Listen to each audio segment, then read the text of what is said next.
Hello, this is Dr. Goodin. Welcome to Driven to Doctorate. We'll be talking about Chapter 2, Describe the Sample Task.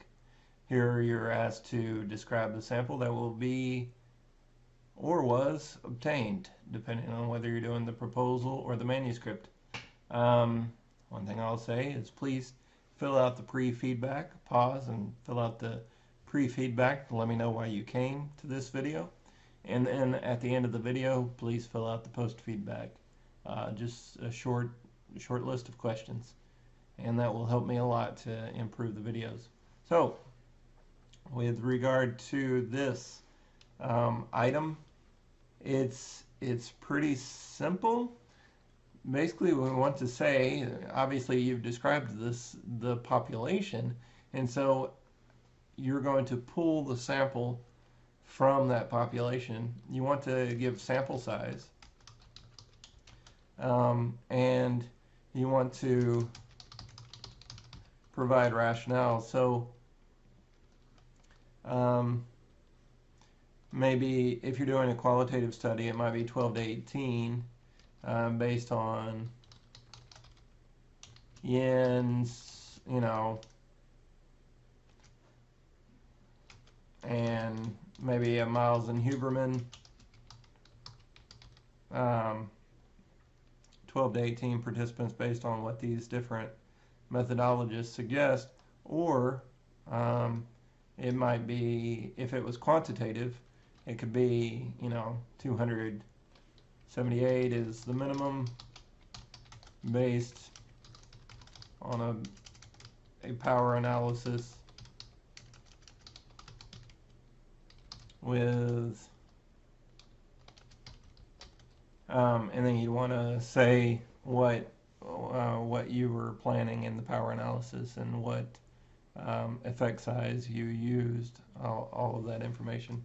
The other thing you want is your inclusion and exclusion criteria. So let's say you're doing a study on female sexuality. You might want to say must be female, must be 18 or above. Maybe that's you trying to sort of decrease the risk of your study by only using adults, so they can consent for themselves.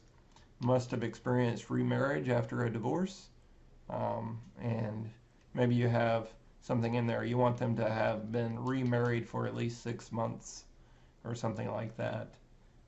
Depends on what you're studying, and maybe you want to study U.S. only.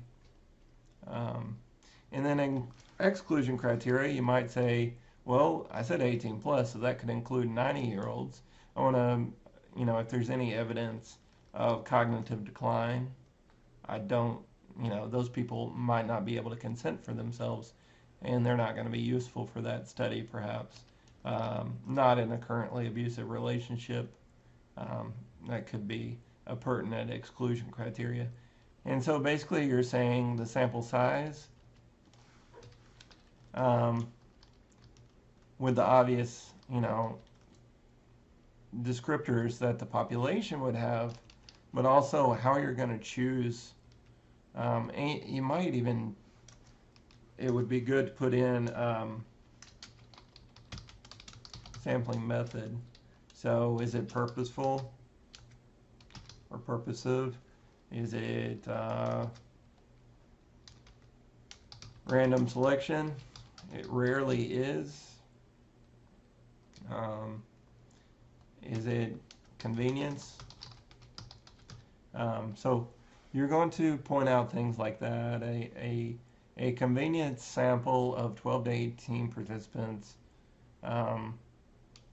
will be drawn from the target population. Participants should be female, 18 years of age or older, with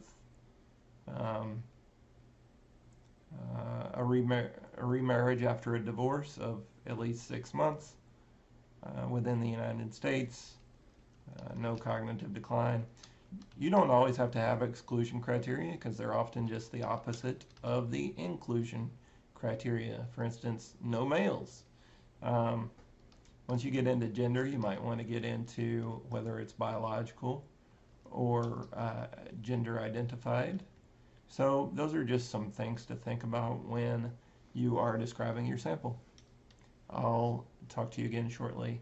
Please leave post feedback at this time. Thank you.